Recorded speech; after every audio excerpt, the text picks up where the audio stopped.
Hoy estudiaremos una historia muy difícil registrada en el capítulo 7 de Josué y en la famosa historia de Acán y el anatema.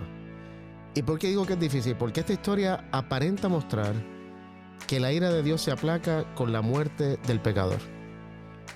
Y esto para mí es una creencia muy popular en toda religión falsa. ¿Será que Dios obra en algunas ocasiones igual que los dioses falsos? ¿Cómo podemos entender esta difícil historia a través del Dios que mostró Jesús? Quédate con nosotros en esta edición de Estudiemos Juntos para descubrirlo.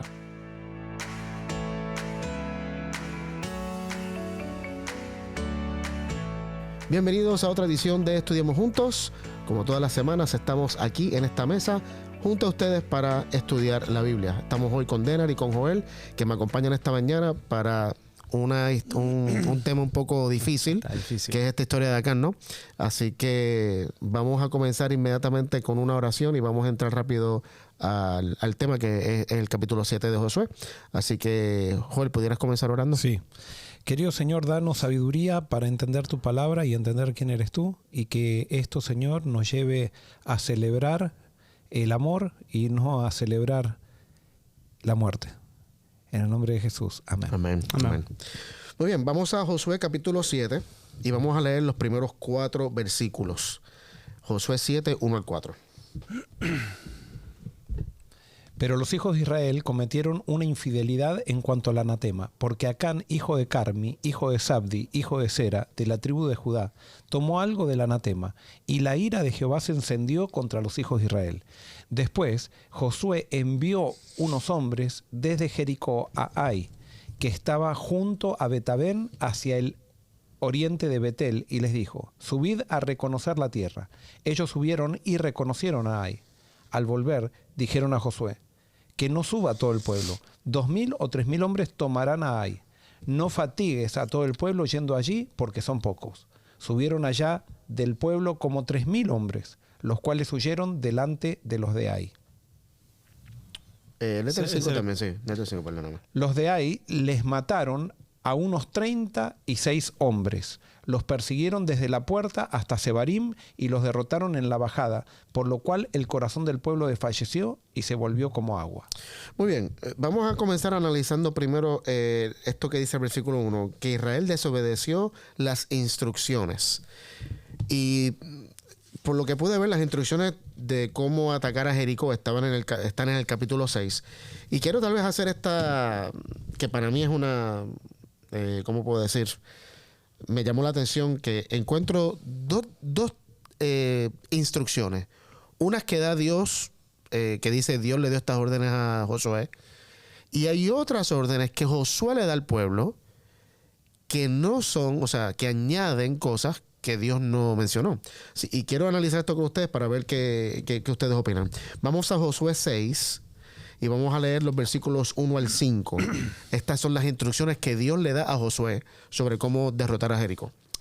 Ahora, Jericó estaba cerrada, bien cerrada a causa de los hijos de Israel. Nadie entraba ni salía. Mas Jehová dijo a Josué: mira, yo he entregado en tu mano a Jericó y a su rey, con sus varones de guerra. Rodearéis pues la ciudad, todos los hombres de guerra, yendo alrededor de la ciudad una vez, y esto haréis durante 6 días. Y 7 sacerdotes llevarán 7 bocinas de cuerno de carnero delante del arca, y al 7º día daréis 7 vueltas a la ciudad, y los sacerdotes tocarán las bocinas. Y cuando toquen prolongadamente el cuerno de carnero, así que oigáis el sonido de la bocina, todo el pueblo gritará a gran voz, y el muro de la ciudad caerá. Entonces subirá el pueblo, cada uno derecho hacia adelante. Ok, hasta ahí llegan las instrucciones de Dios. Dios le dice: ustedes van a marchar alrededor de la ciudad una vez todos los días. El séptimo día van a hacer 7 vueltas. Cuando los sacerdotes toquen, ustedes van a gritar: yo voy a hacer que las murallas caigan. Y ustedes, y me gusta la versión que tú dices, porque es lo que dice en el original, cuando las murallas caigan, ustedes todos van a ir directo hacia el frente, dentro de la ciudad. Hasta ahí llegan las instrucciones de Dios. Dios aquí en esta versión no habla de que le ofrezcan un anatema, que cojan el botín de guerra y se lo ofrezcan en el sacrificio. No dice nada de eso. Eso lo añade Josué, y dice, estoy diciendo añadir porque no están las instrucciones acá. Vamos ahora a leer los versículos 16 al 19. Y cuando los sacerdotes tocaron las bocinas la 7ª vez, Josué dijo al pueblo: gritad, porque Jehová os ha entregado la ciudad. La ciudad será como anatema a Jehová, con todas las cosas que están en ella. Solamente Rahab la ramera vivirá, así como todos los que estén en ella en su casa, por cuanto escondió a los mensajeros que enviamos. Pero vosotros guardaos del anatema, no toquéis ni toméis cosa alguna del anatema, no sea que hagáis caer la maldición sobre el campamento de Israel y le traigáis la desgracia. Hasta que 19.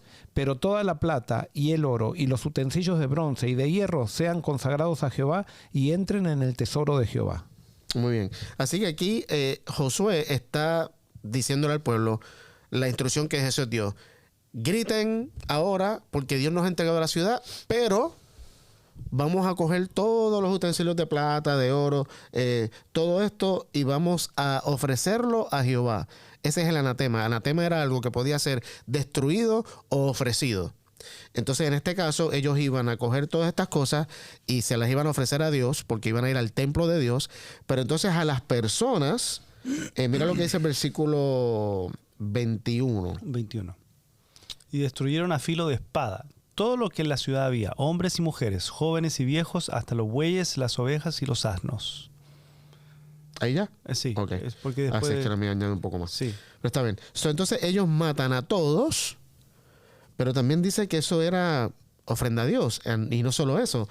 Mira, otra cosa, otra instrucción que da Josué, que no está en la instrucción que Dios le dio. Versículo 24. Después prendieron fuego a la ciudad con todo lo que en ella había. Solamente pusieron en el tesoro de la casa de Jehová la plata y el oro y los utensilios de bronce y de hierro. ¿Dónde le dijo Dios que tienen que quemar la ciudad? Y alguien puede estar diciendo, no, pero es que obviamente la Biblia no puede dar todos los detalles y todo lo demás, pero a mí me parece que estos detalles son muy importantes, porque muestran que tal vez Dios no dio esta orden de que le ofrezcan cosas en ofrenda, que el anatema fuera dedicado a Dios. Porque esto me hace pensar en algo. ¿Cuándo Dios pide ofrendas de sacrificios humanos? O sea, Abraham, por ejemplo. Es más, no, es abominación, leímos la vez pasada. Correcto. Ahora, una de las cosas que es interesante, lo que valía, ese anatema que valía, era para Dios. Y la gente no valía. Y entonces eso hay que destruirlo. Ahora, si había un anatema consagrado a Dios, ¿no podría ser la gente también consagrada a Dios? Bueno, para Dios, ¿quién tiene más valor? ¿Las personas o...? Por eso digo, ¿Sí? o sea, ahí hay un cortocircuito, Correcto. o sea, que va en contra del carácter de Dios.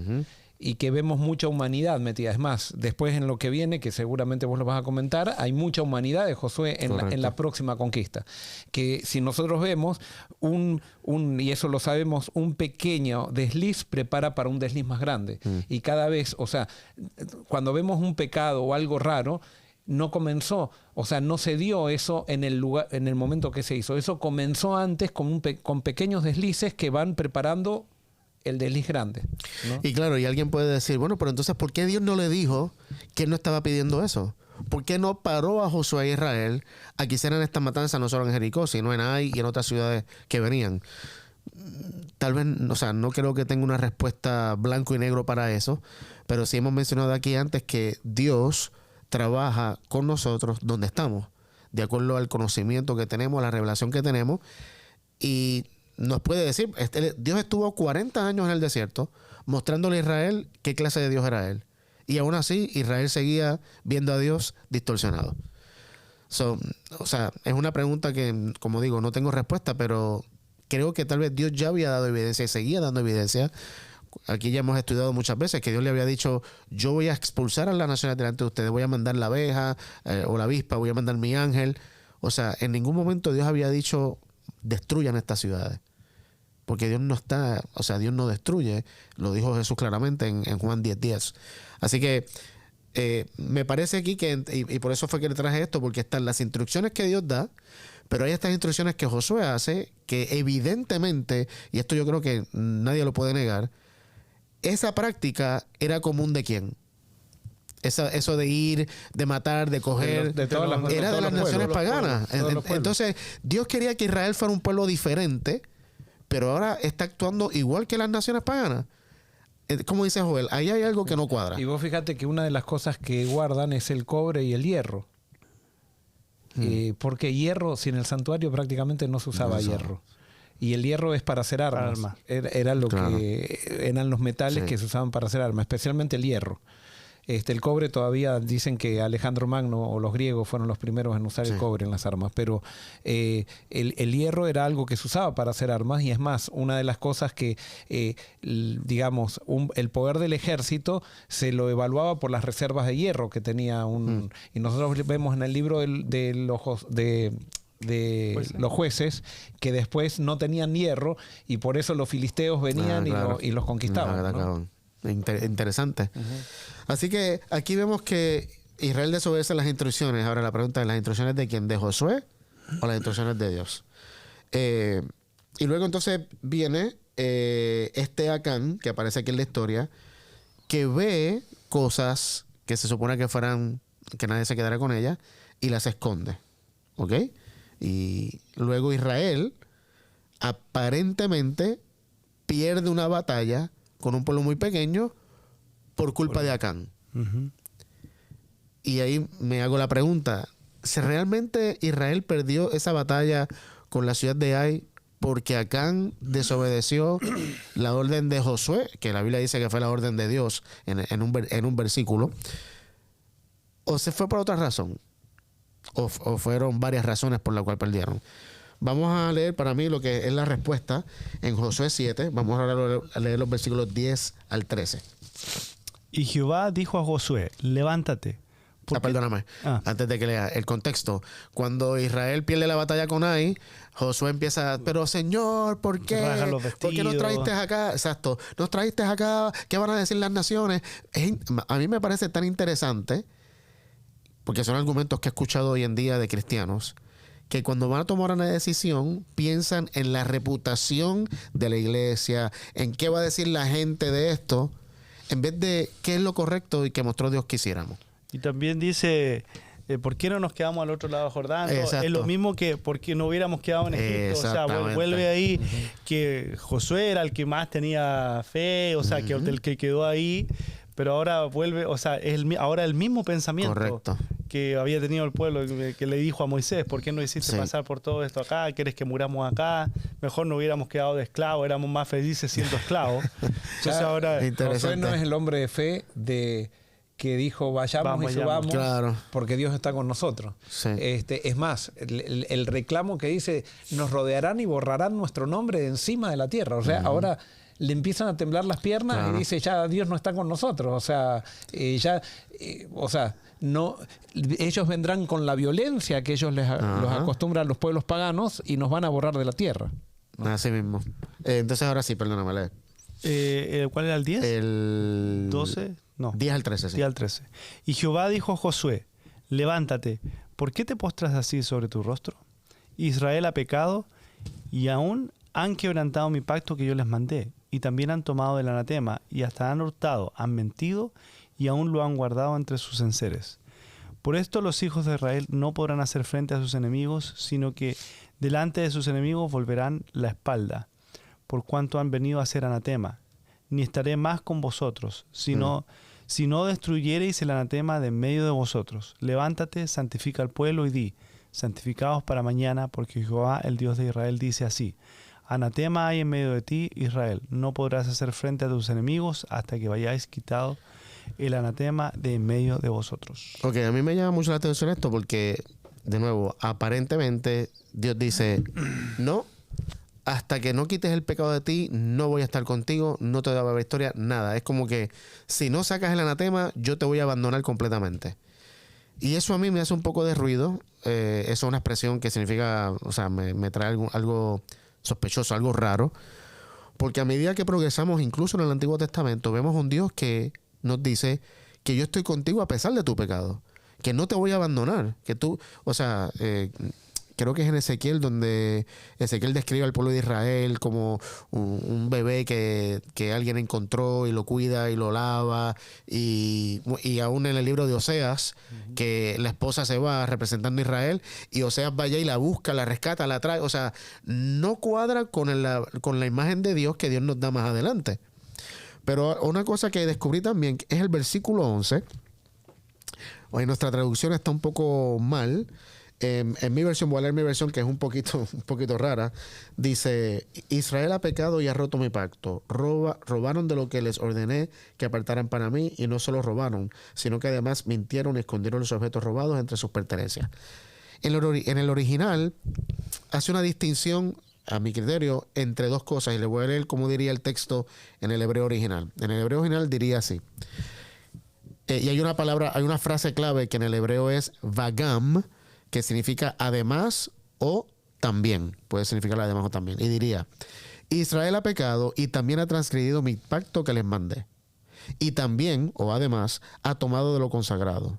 Y también, o además, ha robado. Y también, y además, ha engañado. Y también, o además, lo ha puesto entre sus pertenencias. ¿Y por qué me llama mucho esto la atención? Porque para mí está haciendo una distinción entre Israel rompió mi pacto y como consecuencia robó, mintió, todo lo demás. No es que todo es un paquete, sino que por haber roto el pacto, Acán hizo lo que hizo. Y la pregunta entonces es: ¿cuál fue el pacto que Dios había hecho con Israel, con Moisés y con Josué? Que iba a echar a las naciones. Que Dios iba a echarlas, que ellos no tenían que hacer nada. Entonces, cuando el pueblo de Israel destruyen a Jericó, van a chequear la ciudad de ahí y dicen: esta ciudadcita, nosotros, Josué, no te preocupes, manda 3,000, que con 3,000 las tenemos. Y obviamente confiaron más en sus fuerzas que en lo que Dios había dicho, que era: no, yo las voy a expulsar. Lo que pasa, vos fíjate, en la conquista de Jericó, dice: toma a los guerreros, le dice Dios. Y entonces que vayan y que griten, y cuando griten las murallas caerán. Imagínate a un guerrero que le digan eso. Es como al mejor jugador de fútbol le digan: jugá la final del mundial y tenés que quedarte quieto. O sea, así vas a ganar el mundial. El mejor jugador de fútbol era una prueba de fe para los guerreros gritar para vencer una batalla. Y ese era el método de Dios. Correcto. Después se mezcla, ellos mismos toman iniciativas con la iniciativa humana, viendo la victoria de Dios, viendo que Dios está con ellos, viendo de que Dios hace un milagro. Ahora dice: ahora vamos a meter nosotros la mano. Y cuando mete la mano el hombre, hace lo que el hombre hace. Y no es eso, o sea, la historia de toda la Biblia. De todo, hasta el Nuevo Testamento es correcto. así, todo. Todo el tiempo el hombre tratando de hacer las cosas a su manera y no confiando en lo que Dios dijo que le iba a hacer. No hay un pueblo puro. O sea, la iglesia de hecho es el primer grupo de gente que se empieza a mover con valores del reino. Hasta ese momento no había ningún tipo de conquista, era todo físico. O sea, era todo físico. Nosotros sabemos que lo físico no es lo de Dios, es lo espiritual. Entonces, ¿qué es lo que pasa? Yo esto lo entiendo así. O sea, Dios tiene un pueblo y nosotros vimos en el Nuevo Testamento, Pablo dice que todo lo que se escribió en el Antiguo Testamento es para ilustración. O sea, Dios toma lo físico en el Antiguo Testamento para mostrar lo espiritual. Y entonces está la lógica del pecado. ¿Cuál es la lógica del pecado? El pecado destruye. Entonces Israel, que todavía no estaba entregado a Dios, hasta el Nuevo Testamento no estuvo entregado a Dios, Israel ilustraba la lógica del pecado.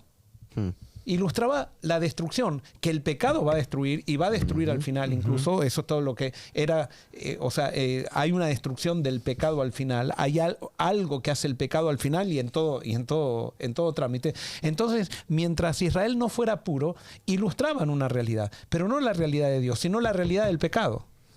La realidad de la gracia en el Nuevo Testamento no es que Dios cambia, sino que hay un grupo de gente que por primera vez pone por cabeza a Cristo, que sigue los principios de Cristo, y entonces la realidad de la gracia supera la realidad del pecado, pero la realidad del pecado es una ilustración con lo que el pueblo de Israel hacía. No sé si me explico. Sí. Entonces no es que tampoco es desechable. Sí, hay una realidad que está ejemplificando el pueblo. Que el pecado hace lo que el pueblo de Israel hacía. Como soluciona el pecado en las cosas, así solucionó el pueblo de Israel. Dios necesitaba, o sea, Dios no violenta la cultura, entonces tenía que usar a un pueblo totalmente pecaminoso e ir llevándolo hasta que llegue el Mesías, y el Mesías entonces empezaba a revelar una realidad que era totalmente diferente a la realidad del pecado y una realidad superadora, que es la realidad de la gracia. Entonces el pecado, si vemos esta ilustración de aquí, lo que hace en nosotros es, bueno, primero distorsiona a quién es Dios, pero también nos hace llevar a destruir. Totalmente. Claro. Y nos lleva también... Y a autodestruirnos después. O sea, nos lleva a destruir, a tomar, digamos, o sea, o el juicio de Dios en nuestras manos, que el juicio de Dios nuestro sería destruir al que está equivocado, al que nosotros creemos que está en... O sea, y tomar ventaja de eso y destruirlo. Pero Correcto. después al final eso nos autodestruye también. El pecado nos destruye a nosotros. O sea, Porque si seguimos con los métodos del pecado, para vencer el pecado vamos a terminar siendo autodestruidos. Dios no vence el pecado con los métodos del pecado. Dios vence el pecado con los métodos de Él. Claro, y ahí está el engaño mayor, es atribuirle a Dios que Dios sí opera como el pecado opera. Claro, pero entonces hay una cosa. En un contexto de injusticia, de pecado, para limitar el pecado hay que destruir. O sea, no es lo que hace Dios, pero el ser humano, para limitar la influencia del pecado, tiene que destruir. O sea, eso es lo que pasa en las naciones. O sea, tiene que haber un castigo para que el impío, o sea, la persona que quiere hacer daño, tenga miedo. Y el miedo frena, no cambia a nadie. Ok. El miedo frena. Y entonces ese miedo hace que el pecado vaya un poquito más lento desarrollándose, y eso era lo que permitía que, al ir lento, de que llegue el Mesías. No sé si me explico. Sí, sí. Pero no podemos usar los métodos de Israel como los métodos de Dios. No, los métodos de Israel son los métodos del pecado para frenar el pecado. O sea, son los métodos que incluso puede permitir Dios para frenar el pecado, pero no para transformarlo. Cuando llega Cristo, el pecado es transformado, no es frenado, es transformado, es vencido. Y yo creo que es muy importante cuando hablamos de que Dios permitió, tenemos que entender que permitir no significa hacer. Ni tampoco que está de acuerdo. Correcto. Simplemente está respetando la libertad que nosotros los seres humanos hacemos con nuestras decisiones. Y por eso me llama mucho la atención, porque el pueblo de Israel rompe el pacto, que lamentablemente es lo que, como tú dijiste ahorita, es lo que vemos en todo el Antiguo Testamento. Israel tuvo dos extremos. El primero fue un extremo a la idolatría. O sea, fue idólatra, pero hasta lo último. Y luego, con los exilios, se fue al otro extremo, a la obediencia de la ley, pero estricta. Nunca tuvo un término medio donde estaba balanceado. Siempre fue a los extremos. Y el término medio no era, el término medio era ser fiel a Dios. Correcto. O sea, ese era Exacto. el término medio. Era y por creer eso- lo que Dios había y Dios dicho decía, ya. no te apartes ni a derecha ni a izquierda, Exacto. pero estaba siempre de Correcto. izquierda a derecha, de izquierda a derecha. Correcto. Entonces, el pueblo de Israel vio el pacto cuando Dios le había dicho, yo le daré la victoria, y ellos desconfían de eso, y ahora dicen, no, manda 3,000, vamos a derrotar a Ai. Tienen una derrota que gracias, no sé, digo gracias a Dios, como una frase siempre que decimos, solo mataron a 30 y pico de israelitas. Pero entonces, cuando leímos acá el texto de Josué 7, Dios da a entender, le dice a Josué, que por culpa del pecado de Acán, murieron esos 36 o 30 y pico, y la derrota de Ai. Y la pregunta que me surge a mí mientras estaba analizando el texto era, ¿Dios castiga a un grupo por la desobediencia de uno? Dios castiga a uno, Dios. No, si castiga, no, porque Dios no castiga. Ajá. Ahora sí, un grupo se vuelve débil por la influencia de uno. Es como el de Sí. Weakest Link. Sí, O eso sea, sí. en un grupo, Ajá. si hay alguien que no está en el mismo propósito, lo debilita el grupo. Claro, y en eso estoy de acuerdo. Ahora, vamos a seguir la lógica de esto. Dios me va a castigar a mí porque hay un miembro de iglesia que está en pecado. Es el caso de esto. o va a quitar mi bendición, la bendición a toda la Exacto, iglesia porque exacto. hay un... Toda la iglesia va a ser maldita porque hay una persona... vamos a yo irnos, creo que sí. vamos a irnos a otro extremo. A ver, La iglesia va a ser maldecida por Dios porque el presidente de una asociación está haciendo cosas malas. al No, decir no, maldecida es que va... No, Sí, que- en la frase tuya, para mí, Ajá. lo que está es maldecida por Dios. O Por eso. maldita por Dios. Claro. para mí es maldita por el pecado. Claro, pero lo estoy diciendo a propósito. Ajá. Porque según el relato de aquí, Dios le dice, no, ustedes perdieron porque yo no estoy con ustedes. Porque si ustedes siguen con esa actitud, yo me desaparezco del Es mapa. que era verdad. Porque Ajá. en la mente de ellos, cuando ellos toman la estrategia por sí mismos, ya alejan a Dios. Y no es que Dios se va, sino que en la mente de ellos ya ellos sacaron de su mente a Dios. Exacto. Ahora estamos nosotros. Correcto. Y por eso me parece que hay una diferencia en cómo se hace la frase.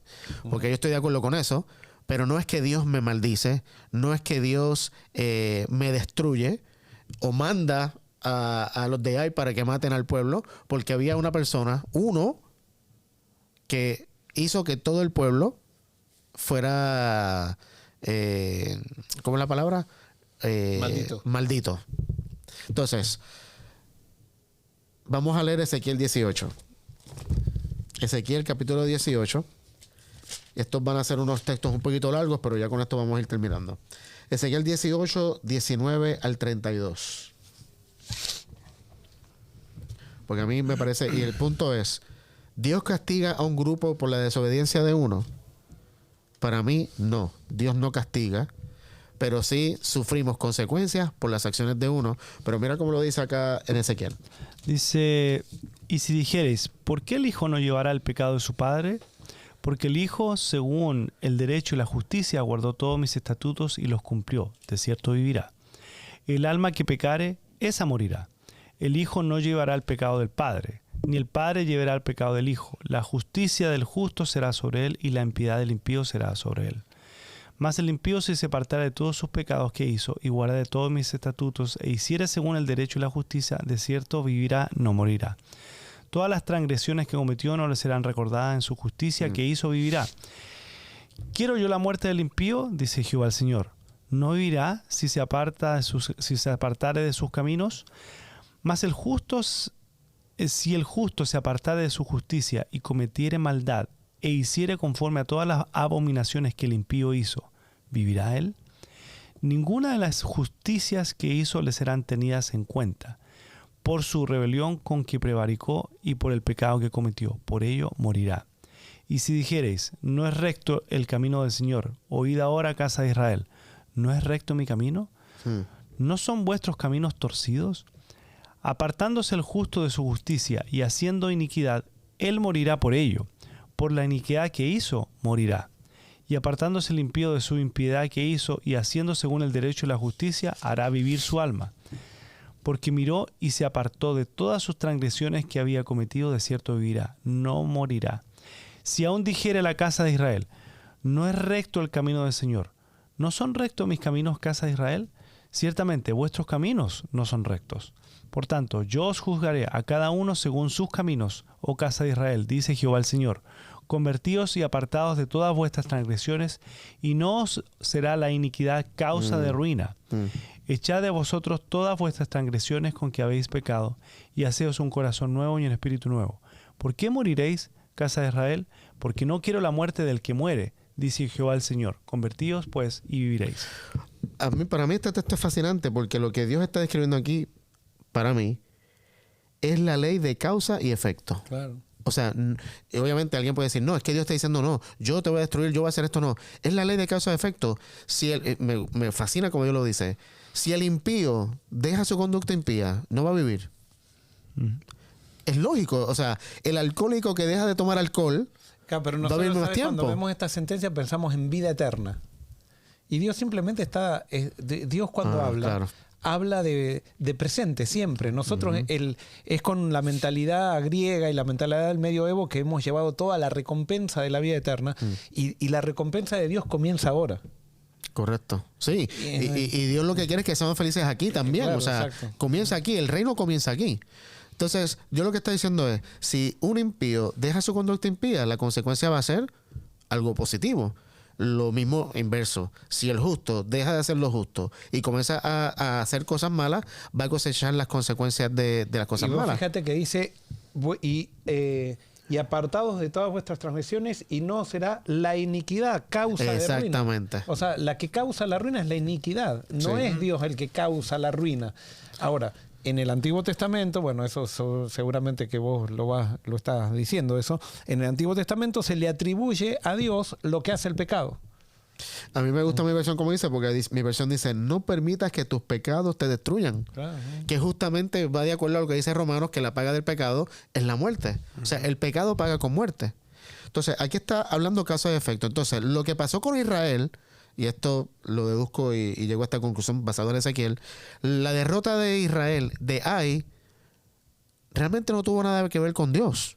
No, sí. Fue la consecuencia de la falta de fe del pueblo. No, porque sacaron a Dios. Correcto. Claro. Pero no sacaron fue, a Dios no para- fue, Dios- no tú fue que dices Dios Dios actuando. correcto, no fue Para- que Dios actuó para que perdieran. Como que fortaleció a los otros Exacto, para que exacto. pierdan. Correcto. ¿Sí? No, Sino que simplemente. ellos decidieron dejar fuera a Dios y Dios entonces dice, Hagan lo que quieran. Claro. Y es que. Hagan lo que quieran. Y las derrotas eran pocos. Y es que, Y ellos no sabían absolutamente nada de guerra y porque habían ganado en Jericó pensaban que ahora Correcto. sabían muchísimo. Porque habían matado un montón que estaban temerosos, ahora esos los habían valentonado Claro. normal. Y ahora pensaban que entonces ese era el método.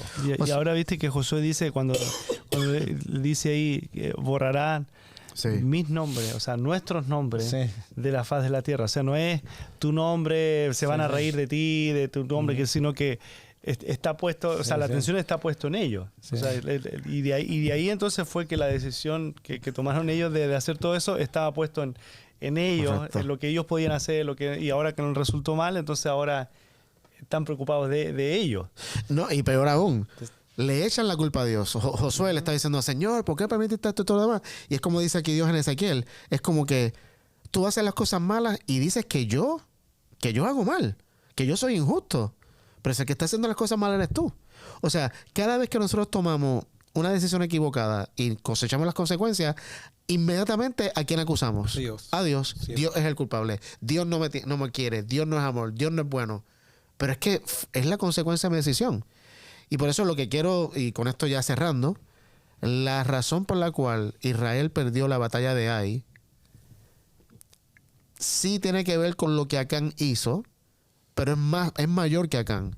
Porque Acán fue uno, pero el pueblo entero desconfió de Dios. Claro, y lo que Acán hizo, evidentemente, fue el resultado del orgullo de todo el pueblo. Exactamente. O sea, simplemente él hizo algo.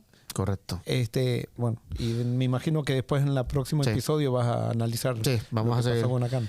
Ahora, quiero terminar con esto. O sea, mis acciones traen consecuencias a mí y a los que me rodean.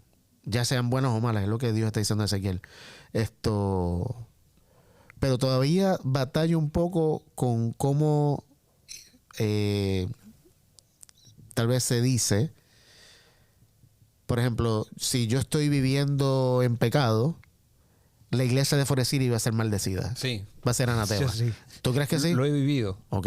Lo he vivido, por ejemplo, voy a dar un ejemplo de una iglesia donde había una parejita que eran, o sea, estaban empezando a dirigir y eso, y cada uno estaba casado por su cuenta.